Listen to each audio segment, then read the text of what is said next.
Добар ден. Здраво и живо. Извини, валка нама чесна е.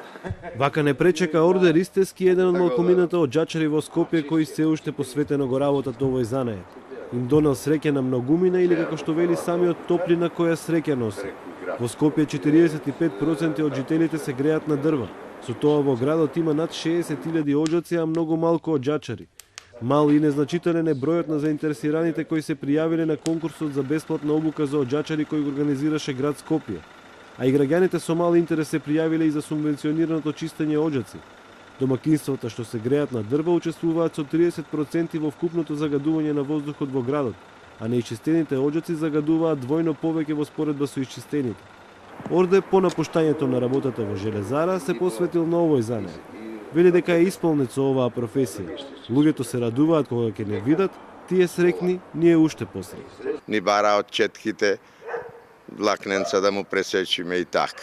Копчина бара, за жал немаме сега копчина на новиве одела, али претежно студентине во Газибаба е чистиме општината и за на природно-математички поминува. Трча, ајде викам положена си и така. Се среќавам секој ден со нови луѓе, познанства. Правиме муабети, ќе му ја завршиме работата, се поздравуваме среќно и така тие останува. Ние заминуваме. Утре нов ден, нови луѓе, нови познанства.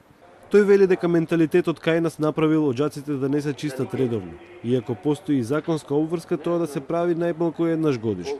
Оџаците треба да се чиста после грејната сезона, од мај месец до септември негде.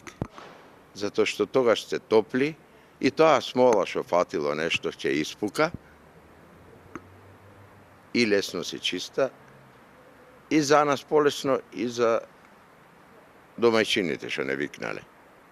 И чист оџак, чиста околина.